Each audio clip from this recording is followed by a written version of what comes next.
So welcome to our session. I'm excited to see all of you here. I wish I had time to look through all the pictures and know that you were all here. One of the things that Colleen and I definitely want to say here is that we are newbies to this too. The first time we taught synchronously. See, I can't even do the word. First time Colleen and I taught synchronously was last spring when we had to teach our ESL English 101 learning community together, and we had decided that we definitely wanted to be synchronous. That population tends to be very technologically challenged, and we just definitely didn't want to set them free and say, good luck with an online class. So we have learned lots of things along the way. We are by far not experts at this, but we're happy to share with you what we know. One of the things that Rachel just called out, and I appreciate really much, is that I have learned to put this message at the bottom of my slides that asks for someone to remind me to record, because I always want to record my class session. And 2, that asks someone to watch for the chat messages and the reactions on the pictures. And we'll talk about those in a minute, but one of the things that I've found in leading a synchronous session is I can't watch everything at once. I can't keep track of your faces, which I want to see, and my slides, and the chat, and the participant list, and letting people in, which Colleen is handling, I think. So it's really helpful to get somebody to watch in case questions pop up in chat, and literally just be the person to raise their hand and go, Alison, there's a question. Because otherwise I would get to the end of the class session and then people would be emailing me like, well, about like 12 people asked this in class and you didn't answer. So just a little sneaky trick that we use. All right, Colleen, do you want to say hi? Oh, hi. Hi, everybody. I'm excited. I want to echo the fact that I think I'm very much a digital immigrant. And so I'm learning these things. So we will definitely fumble through it, I imagine. But we're going to try in the session to demonstrate some of the things we use just by throwing things out to you that you could use to make things a little bit more engaging in your classes. So that's our plan, and hopefully we'll be successful in launching these tools with you. So did you get a volunteer to watch the chat? We did not. Does somebody want to watch the chat for us? Hey, Marilee, will you watch our chat, please? Yes, I will. Yeah. Thank you. And we don't really have to worry about the reactions because we're going to get to that in a second anyway. But. Yeah, perfect.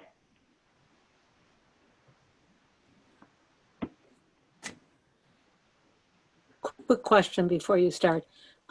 If somebody's just greeting the class coming in, you don't need to know about that chat. No, only question, correct? We can empower the student who's watching the chat to decide if it's something that needs to rise to the level of, hey, Alison and Colleen, you need to know this. Okay, just a quick reminder. Yep, thank you. All right, Colleen, hit it. I'll keep it moving. Okay, so what we're hoping to do in this session is to think about the kinds of things that we might do in our synchronous classes and try to evaluate what things you might do as a full class and what things you might do as a small group. And then also, we're going to try to help you prepare your students for this type of learning. So that's our goal. And to do this, we're going to, like I said before, try to share some things. So we will get started. This was in an earlier session, but I thought it was important, at least for my students, and perhaps it's the same for yours, but community is a huge part of learning. And building community in the classroom has always been one of the goals in all of my classes. And so this was taken in April, but I think that it says something to us. Students want to see each other. They want to socialize. They want to have access to their teacher and other students. And so when we're doing these sessions, we have to really think of this goal in the way that we organize our classes. So if we don't have an opportunity to meet face-to-face, how can we try to have something similar to that within our synchronous classes? So that's our goal Of course, not everybody enjoys these Zoom classes. We know that too. So it also means that we have to be more creative in the way that we organize them so that people find them more interesting, I suppose, or more important, you know, as far as their time is concerned. So we're going to start. So we wanted to do is show you some of the things that you could do. And the first thing that you can do when someone's sharing the screen is you can stamp things, or you can write text box. So I'm going to try to get you to annotate here. And I have a picture at the bottom of the screen, I hope you can see it, that shows that you would click the annotate button that you have. It looks like a little pencil. And then from there, I'm going to ask you to stamp. And the stamp, there's little stamps that have hearts, yay. But what I'm asking you is, what do you plan to do with your synchronous sessions? Are you going to do lectures, discussions, group collaborations? What's your plan? And so I see people stamping. The goal is to stamp near what you want to do. Let's see if we can. It's not as easy as you think, right? Ah, yay. But I do see that you can, if you set this up in such a way, your students could give some feedback. In addition to the stamping, which is so much fun, you can also have them write in text box. They can spotlight something on the screen. They can, you know, they can actually they can erase what they do. So it's, I know it's small, but it's something active that they can do. So it looks to me like collaborations, discussions, and then somewhere in the middle of the screen is what we're planning for our synchronous sessions. Just a quick note.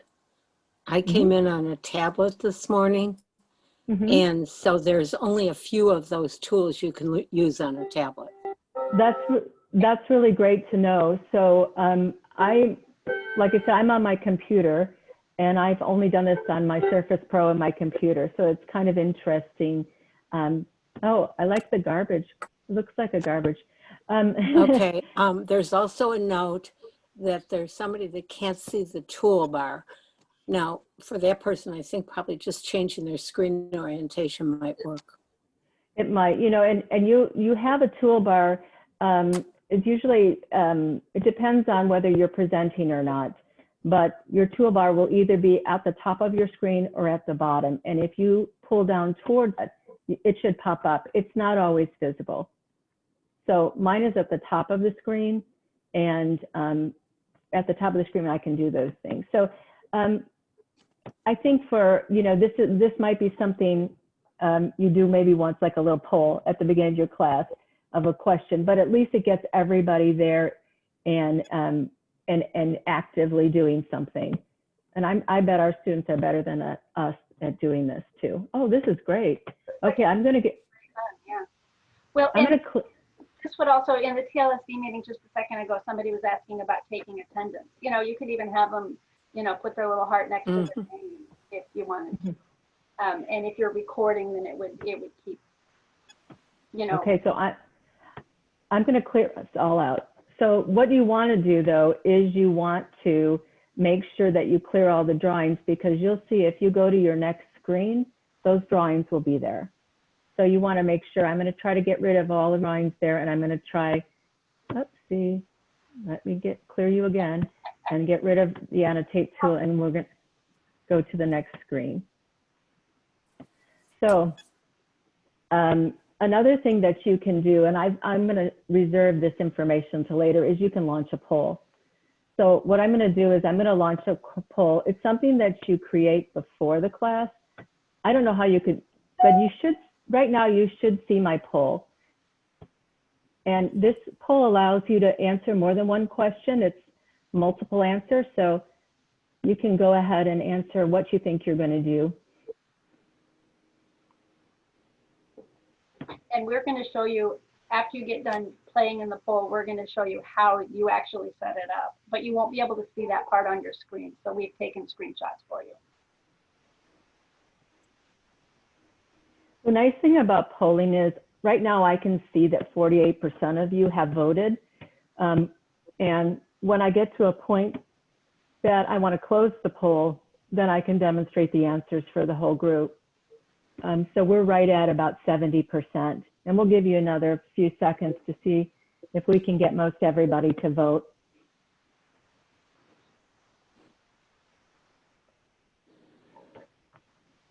All right.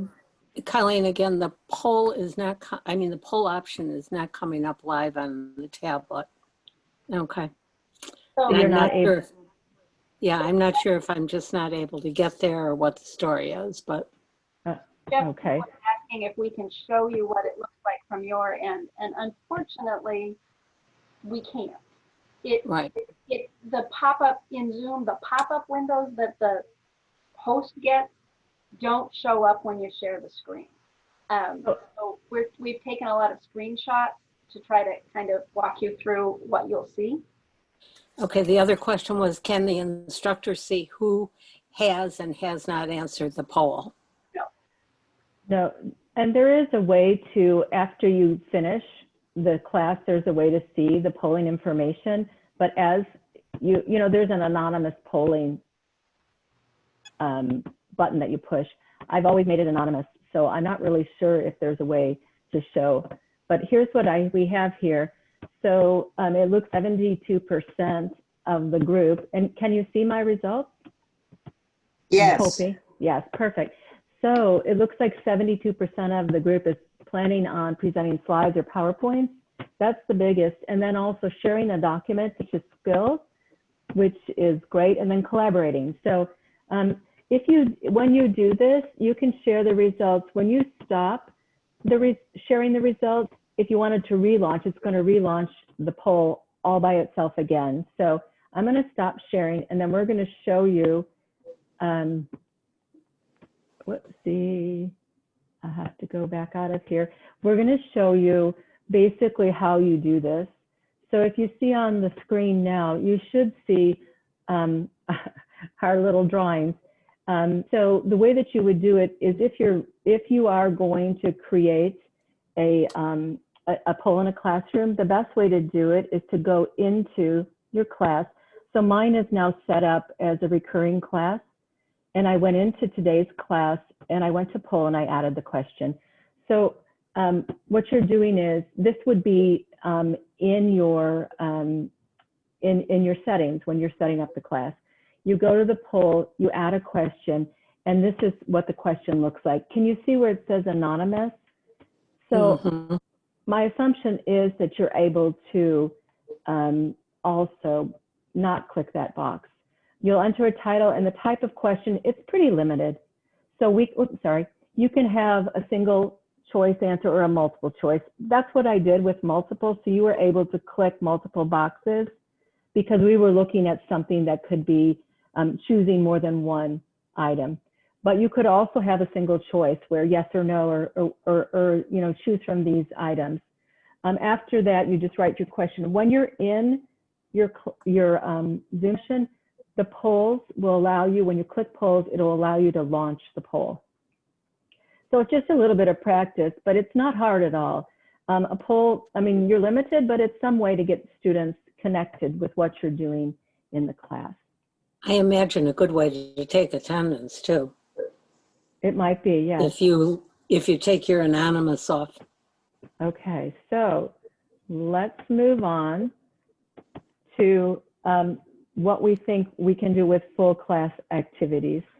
So there's a lot of things that I do with my entire class.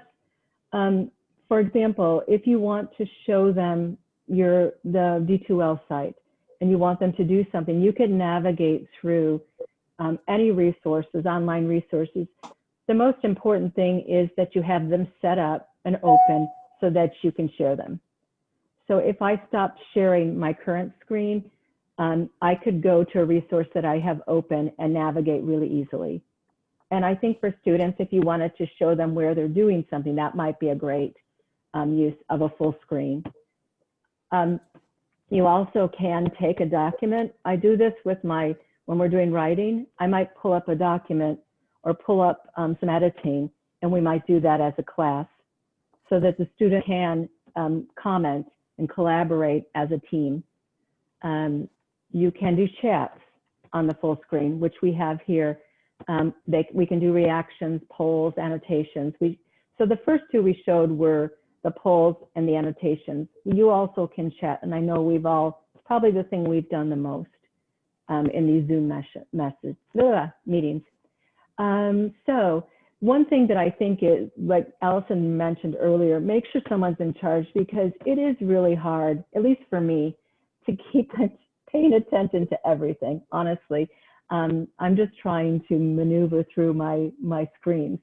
So have someone in charge of the chat. And I think maybe it's setting up at the beginning what that means, you know, how they might interrupt you to ask questions, you know, ask them, obviously, even if they're monitoring, to keep themselves mute so that we don't have background noise, but they can click in, raise their hand or something and tell us that we need to look at some questions. Also, it needs to be pretty active. You know that if we have a long delivery, we've all been there in our meetings. The longer the delivery, the lower the intention to whatever we're giving. So let's make sure to keep as active as we can. All right, so we're going to move on, and Alison's going to take over. Okay, so one of the things that you can do is you can just get some feedback from the students as you're going. You may have noticed that sometimes when you're in Zoom meetings, you'll see somebody do a thumbs up or do clap. The emoticons available to you through Zoom are extremely limited. Basically, you can raise your hand. You can ask them yes, no questions, and they can say yes or no. They can tell you to go slower or go faster. I know you would be surprised to know that sometimes my students have asked me to go slower. And they can tell you that they need a break. So those are pretty much their options there. So what we want you to do right now is we want you to click on the reactions that's down at the bottom of your screen by chat. And we want you to just give us a thumbs up or a thumbs down. Are we doing okay? Or do you have questions? If you do, raise your hand and we will answer a question. And what Colleen and I are seeing, and you guys should be seeing too, is that we're seeing the little thumbs going up on your pictures here. So we can just do a quick visual scan. And if somebody's not okay, we can check in with them and say, you know, we can say, Nicole, are you okay? I haven't seen anything from you yet. And then Nicole will hopefully respond, or she'll be stubborn. Right, okay, so you see Colleen just physically said, yeah, thumbs up. Sometimes, I don't know if some students can't get to the participation or whatever, but then they'll just give us the little thumbs up. And some people are still over here drawing little stars because they like to do that. And so then you just keep going in there and clearing the drawing. And then everybody goes away. Okay, Colleen, do you see any hands raised? I don't either. So we are going to move on from there. The other thing I wanted to tell you is that in this participation area, you can actually see those yeses or nos or thumbs up if you look at your entire class sitting in your participants. Obviously, with 71 students that we currently have here, it's harder to manage. I see that 2 participants have raised their hands. But with a normal class size, it's fairly easy to visualize who's raising their hands, who's giving you thumbs up. And so for the individuals who have raised their hand, would you like to ask us a question? And we will unmute yourself if you have a question, and we will try our best. Daniel Josh has a question. Daniel, I'm going to unmute you. Daniel, what's your question? That's okay. Daniel has lowered his hand. This happens all the time. It's not a problem. No, I just raised my hand. That was it. I was just making sure it worked. I don't have a question. Okay. Colleen and Alison, for some of them, depending the kind of device they're on, they have to go to the participants list to find those reactions. Okay. There you go. So you'll also notice that we all really, really, really like to draw on the screen. And I just saying, once you open up these things to your students, then they might go a little crazy. I would say they're engaging with your slides. Leave them alone unless they're driving you crazy. All right, Colleen, can we go to the next slide? Oh, I gotta admit someone. Okay. Colleen, next slide, darling girl. Okay. Okay, so one of the things that we think that you'll probably want to do a lot is because you're all interested in active learning and in getting those students engaged, and standing up here and lecturing in a virtual environment is really not really great for student engagement. So you can break your students into small groups just like you do in your own actual physical classroom. It's logistically a little bit tricky, but not super tricky. So I'm gonna walk you through this and then we're gonna do it to you. Okay, so while I'm talking, Colleen is actually gonna go through and do this. All right, you're all drawing pictures again. All right, so you can set up your groups in a couple of different ways. You can let Zoom randomly assign people to groups, and I'll show you that, or you can decide, no, I wanna put certain people in certain groups. You might wanna think, just like you do in a face-to-face class, do I want to, how structured do I want to make the group activity? And then you can provide them with specific instructions that way. You can set how long you want them to be in groups, or you can just check in on them and change the time as you want. So I'm gonna walk you through. Yeah, I have to clear all your pictures or they're gonna come with me. All right, stop it with the drawings. Colleen, give me the next. Thank you, guys. Okay.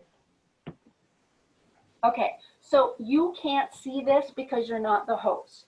But when you're the host, at the bottom of your screen, you'll have an option that says breakout rooms. Colleen, unfortunately, this is going to be awkward because you're going to have to keep moving the slides.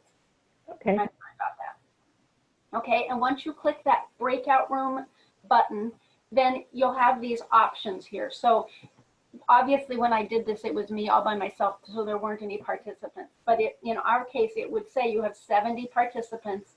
How many rooms? So you can do the math and say, okay, I want this many rooms. And then you can say either to do it automatically or manually. I assume Colleen is doing this automatically because I personally wouldn't want to move 70 people individually, but you can.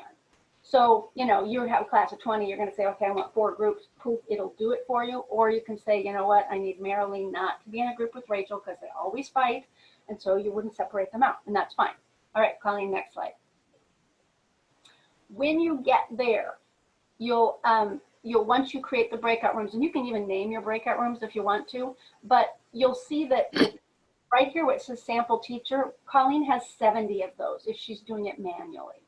And she can go through and she can assign each teacher to a specific room, or it will just do it automatically. Notice at the bottom here, you can also add a room.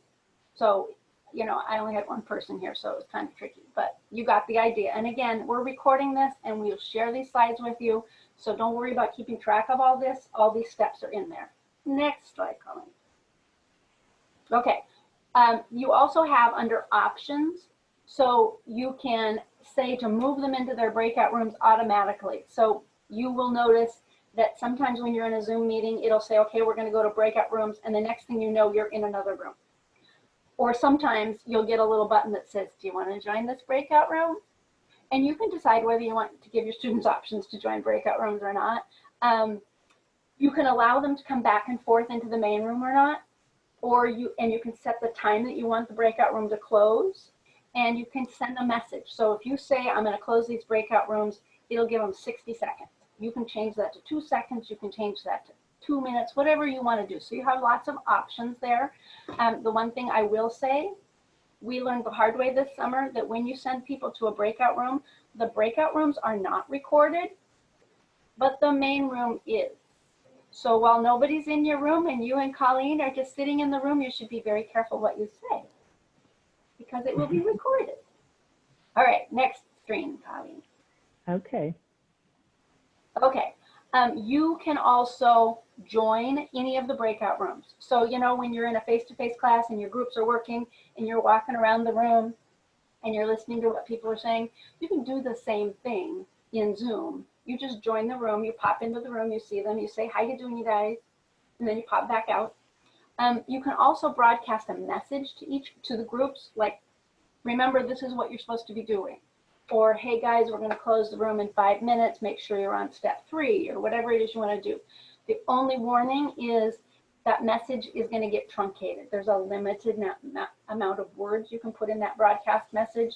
So, you know, that is what it is. You'll also see right here that this is how you would close the room. So you just click close all rooms and everybody will magically reappear in the main room. It takes about a minute for them to do that shifting. Okay. Okay, so we have a few people that have raised their hands. Yep. It looks like Jeffrey and also Jeff LaRoche. So maybe Jeffrey, if you want to unmute yourself and tell us, ask a question.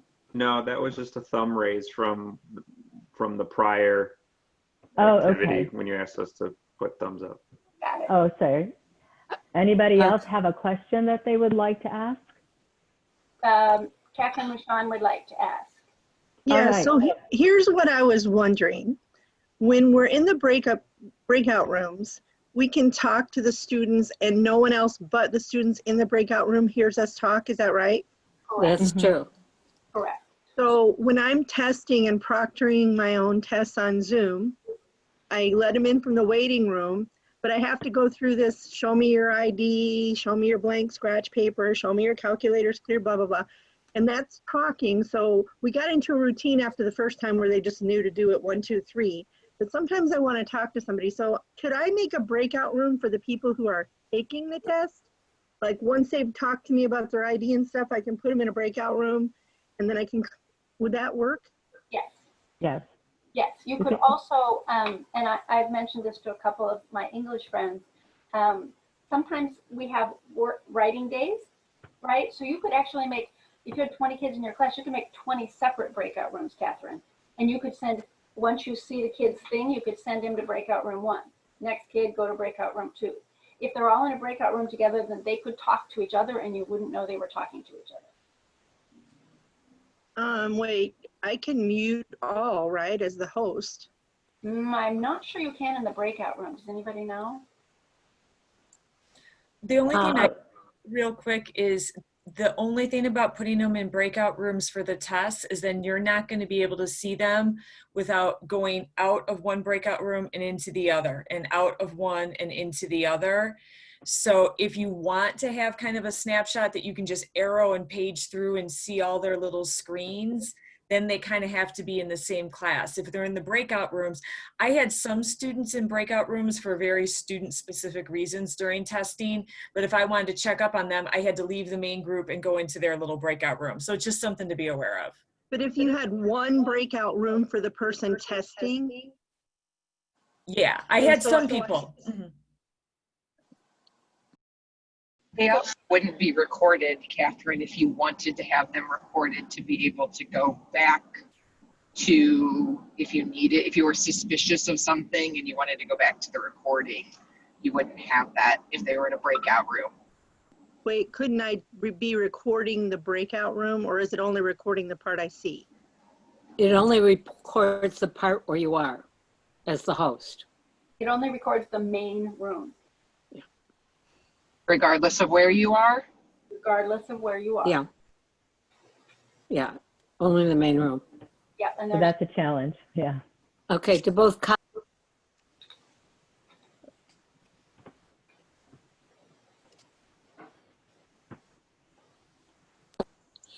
Colleen and Alison, everyone would like that's on this a copy of your PowerPoint at the end. I don't know how easy that'll be for you to do, but I'm sure that Tyler will have a way to have all the PowerPoint slides and all the videos available to us. Also, I was going to mention that over the course of the summer, a lot of us have recorded various poorly produced videos to talk people through things like this. So I have a very poorly produced 6-minute video that gives you all the options for breakout rooms. We didn't want to show you 6 minutes of this, so instead we've talked for 10, so that was effective.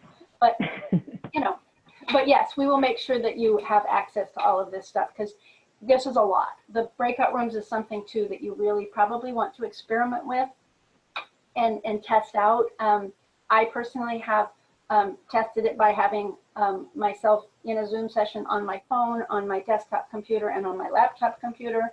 So like I have sample student account over here and sample teacher account over here so that I can play around with how it looks. And it's kind of a hassle, but yes, we will make those things accessible to you. All right, Okay. Colleen, we have Okay, we have just, 10 minutes. Okay. all right, you have a couple of questions here. And that is, the first one was, do you set up the breakout room before you start class or when you schedule a Zoom meeting? Which you can answer, I will for you if you need me to. So No. you can only set up the breakout rooms ahead of time if you have students with this special Zoom ID, which they would have to apply for, which is kind of a pain in the neck. But it is pretty easy to say to the students, either, hang on a second, I'm going to set up the breakout rooms, or here are the questions you're going to answer in your breakout room. Think about this for a sec, and then you set up the breakout rooms. It doesn't take a heck of a lot of time. No, it's basically setting up the breakout rooms are very simple once you're in the class. And you can set up the number you want, and then you can just click the student to assign them to it. Yeah. And I So mean, it could be like, for instance, if somebody comes in late and needs to take a test, you can send them to the breakout room so that they aren't listening to everything that's going on while they're trying to take a test. You know, as one example, providing you have it the way you want it and you don't need to monitor it. yeah. So, and most of the time when I'm doing just a regular discussion, I might just randomly select. The one thing that's kind of cool is that if you randomly select in the middle of their discussion, you can move people around. And it's a real simple process of just clicking and moving them to a different, which, Right. And Jeff Wiseman has a question. Do you still have a question? Yeah, I do. Okay. I'm not using Zoom. I'm using the D2L virtual classroom tool. And I'm just curious, I guess, am I the only real person planning on doing that? No. No, absolutely not. I think Tammy Ray does. Well, and what I keep finding, and it's fine, but everyone's like leaning towards Zoom. And I'm just wondering, like, are these the same basic tools as D2L virtual classroom? Is there anything? I found stuff online. That's how I've been kind of teaching myself. But Well, Zoom has. I'm sorry, Marilee. I haven't used the Zoom or the virtual classroom in D2L. We played around with Google Meet, and at the very beginning, I looked at the virtual classroom. I just have found that Zoom is a little bit easier for me to manage, and it has a few more tools. But if you're comfortable with with the D2L virtual classroom, I think absolutely use that. I think really this is just so that you guys get a sense of the kinds of things you could do, whatever platform you're using. I imagine you can do the same sorts of things. Colleen, we have 9 minutes, so we should move on unless there are more questions. And okay, so are we going to put you in a breakout room? We're going to let them experience breakout room. All right, so Colleen is going to do this, and I'm going to say to you that this is what we want you to talk about, is advantages and disadvantages. This came up in the TLSD meeting, of asking students to share their screens so that you can see their pictures.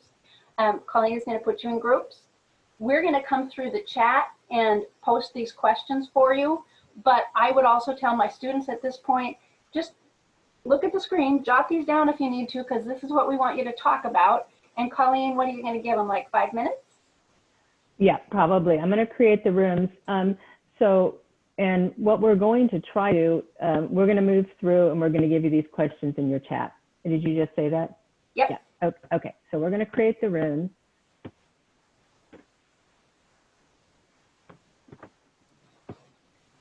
And so as Colleen is making those rooms, I'm just copying those questions. Oh, Colleen, you put me in a breakout room.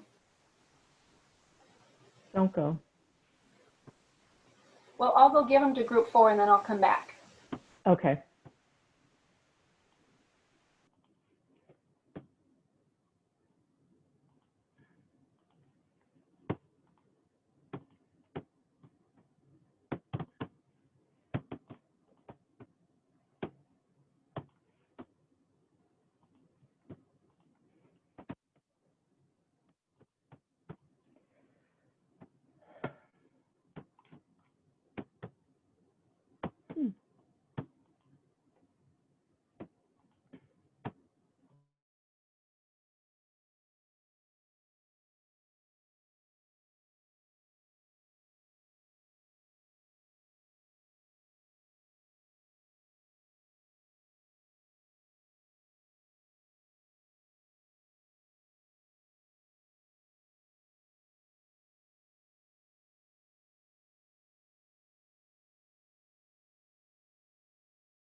Colin, unmute yourself, sweet pea.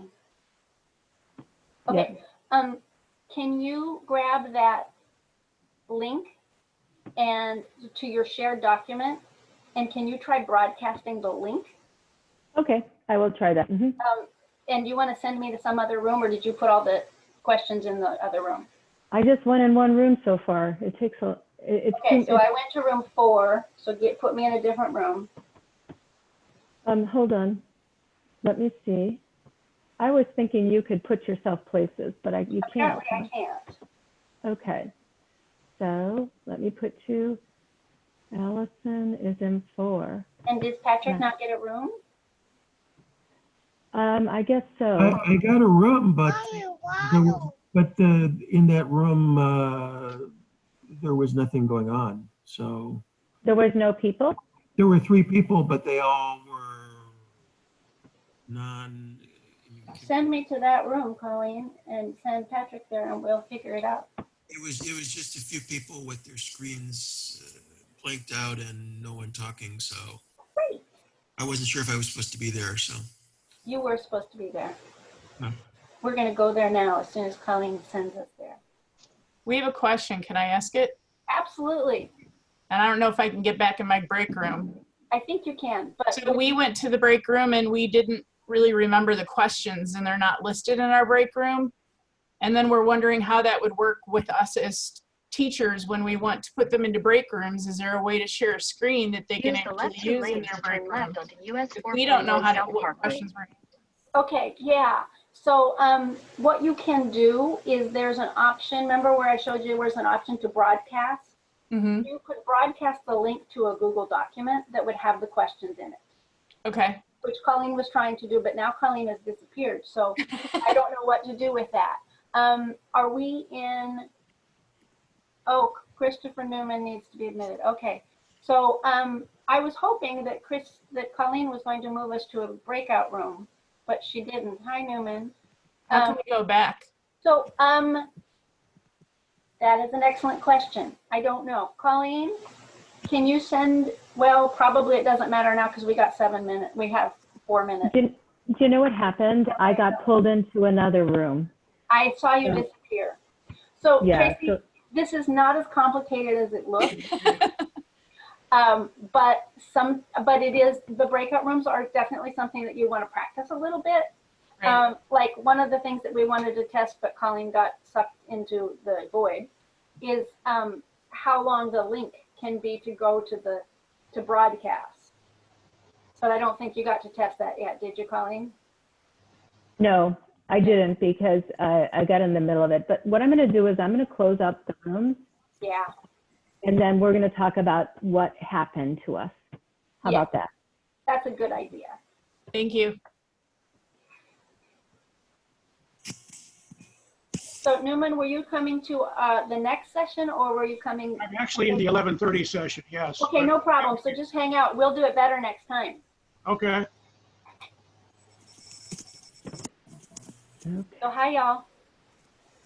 Allison, that was our main question was, can we share screens in the breakout rooms? So you guys can share screen. So you have that option down there to share screen. And as long as, so the important thing that I learned is that you have to, in the settings in Zoom, you have to make sure that you have allowed participants to share screen. And, you know, that's not a big hard thing to do, but you have to make sure you do that. But then once they're in their breakout rooms, they will all have a share screen button, just like you guys should see at the bottom of your screens now. And they could share screen. You can also, Nicole was asking, and I answered in chat, but just so that you all know, usually what Colleen and I do so that they know what their group questions are, is we share a Google document with them. And you could do that by broadcasting them a message with the link to the Google document. We were going to do that, but then Colleen got sucked into the void. I'm not sure how. So as we said at the beginning, we're not experts on this. Sometimes things happen and we don't understand why. I have not found that my students pack up and leave. Half the time I find that my students have the answer. And you know what? I think that if, like we were managing 15 rooms or 17 rooms, you're going to be managing 4 rooms or 5 rooms. So if that's the case, you can jump around quickly. You can't jump around quickly with 17. So I found that you could also just share it. If they know Google Docs, they know how to get to the drive, that's shared with them already and they can all go to it. So there's ways to do it. If you want to, I'd sometimes share it with teams, or you can just say, make a copy and do it, and I can watch what you're doing. So I could see all the screens on the Google Docs work. So that's something that you might want to play around with. We were overwhelmed with the number of people here. So we're going to share a different way next time. But we were truly expecting maybe we would have 20 of you. So we're not going to get there because we have no minutes now. Okay. But in 45 minutes, what you have gotten is you've gotten how to annotate, you've gotten how to do thumbs up and reactions, you've gotten how to ask questions in the chat, and you've got ideas about sharing your screen, and you've got some introduction to how to set up the breakout session.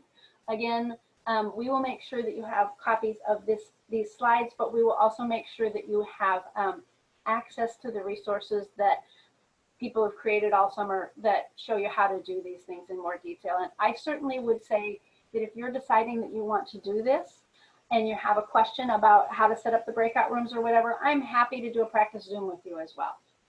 There are lots of us that have been doing it a lot and are not experts but have experience in it. So feel free to reach out to us. I know I would be willing to help you. Colleen, you know, she's dissertation, so she's good. No, right, I have free time. I'll let you go to your next room now.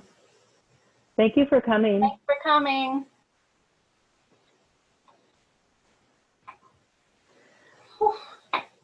Thank you for everything. Thank you, Colleen and Allison. Very, very well done and very informative. And Much thanks, Mark. I would probably be tagging you for a little Zoom tutorial at some point. Absolutely happy to do that. I always Thank you learn so more much. when All right. I try to explain it to other people. Thank you. Hey, Mark, how you doing? Who's So that? yeah, Colleen, choose better. What's that? Oh, the Glenn. Hey, Glenn, how are you, man? Hey, Mark, you look like you're in the We gotta studio. go back to the waiting room. This is Healywood Studios. Yes. I hear you. Okay, all right. Be safe, man. We'll talk to you later. Allison, Thank you, man. All right, I'm letting people in. You do your slides. Okay. Okay, I'm leaving, guys. Bye, Marley. Thank you. You're welcome.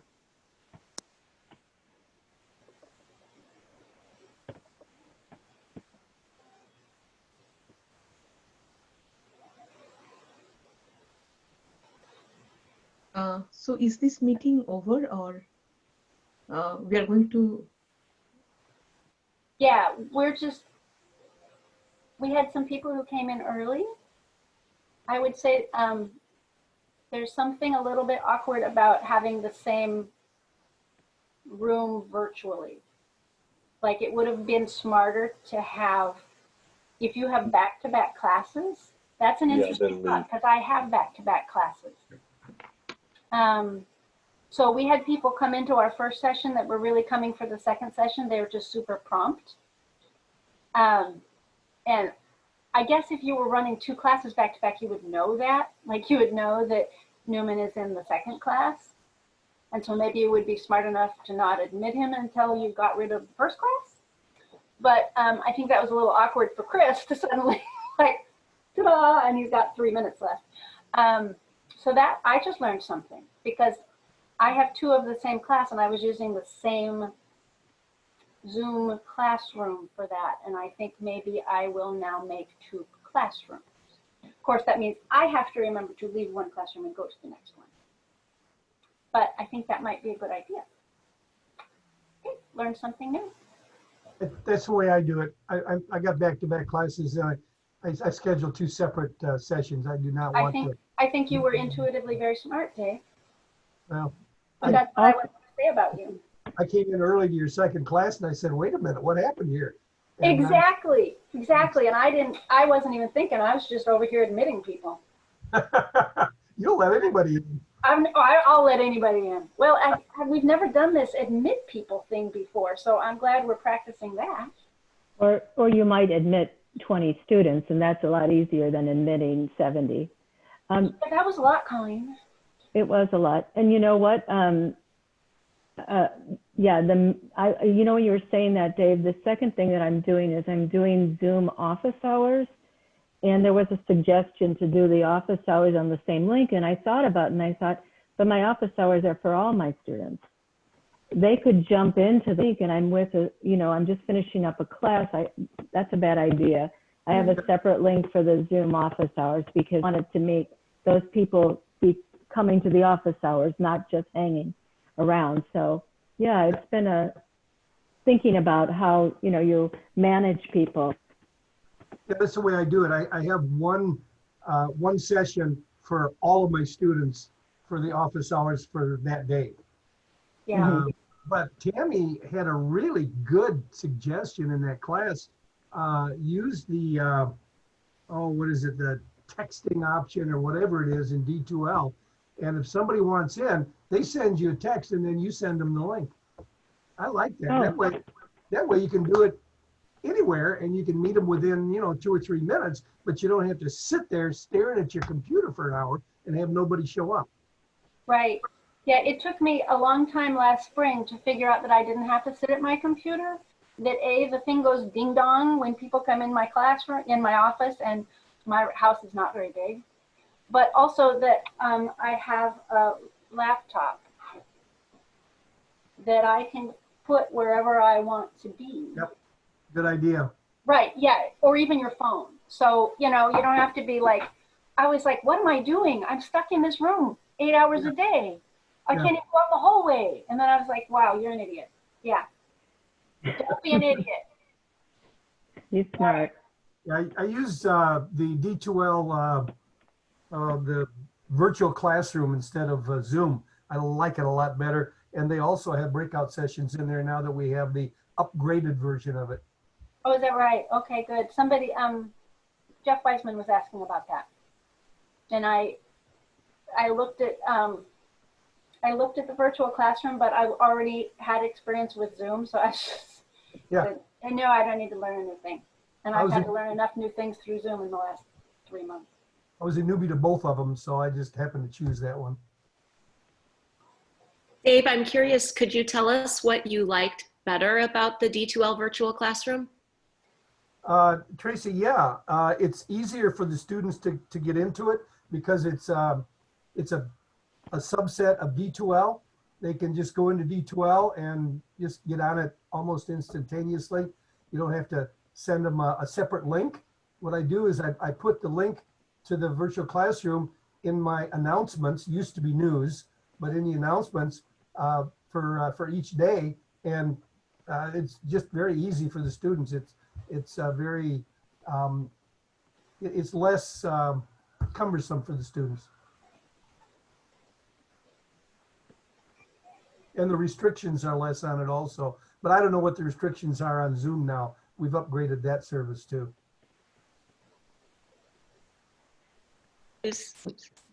And What's that time? Yep. Yeah, with the premium version of Virtual Classroom, you can have breakout sessions now. And you can have it for as long as you want. There's no limit on time. Thanks.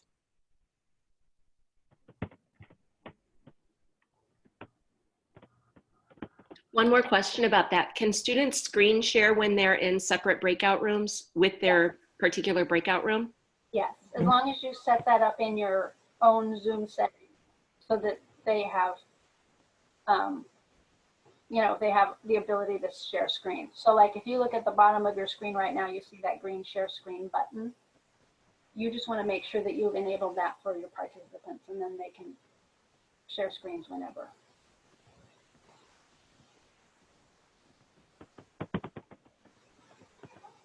So you will see on the screen that one of the things that I have learned and Colleen has learned early in the semester or partway through the semester last semester was that we can't watch everything that's happening on the screen and teach because we're old and our brains explode.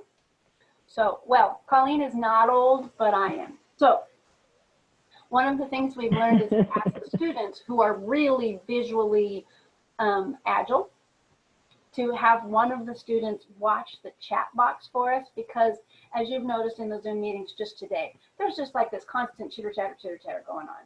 And some of it is important and the instructor needs to be able to respond, and some of it is just normal chitter chatter, right? And if we as instructors are constantly going, wait, what'd they say? Then we won't be able to teach. So I always ask someone to remind us to record. Oh, interestingly, we didn't stop recording. I hope we didn't say anything naughty. So you don't need to remind me to record because we are recording, but we do need somebody who's willing to be the chat watcher for us and basically just let us know if there are questions appearing in the chat that we need to address. Stacy, would you be willing to be our chat watcher? Sure. Thank you, ma'am. So I would say one of the things you want to watch for in a chat watcher is you want to watch for someone that isn't going to be hampered in their learning by doing that. So I know that Stacy has some level of comfort with technology, so this isn't going to throw her off. And you also want to watch for someone who's not going to dominate your class because they have the microphone, right? So it's kind of a, you don't want to just necessarily take every volunteer. All right, Colleen, it's officially 11:30, rock and roll. We should go, right? We should go. Okay, well, so welcome to our session, our leading synchronous online sessions. My name is Colleen Stribling, and I want to say that although we are leading this session, or I am leading the session with Alison, I am a newbie. I'm learning all this with you. So this all started when we had to go virtual. So we're going to try to show you what we've learned and how we can make our synchronous sessions a little bit more engaging. And through the process, we might muddle through some things, but we do want appreciate you joining us. So we've got our, we're recording and we've got our chat watcher. And I think Stacy can probably see our reactions as well, right? So one quick thing, Colleen and Alison, there's a suggestion to reset the recording so that it's a separate file for each session. Oh, that's probably a good idea. Okay, I so stopped recording.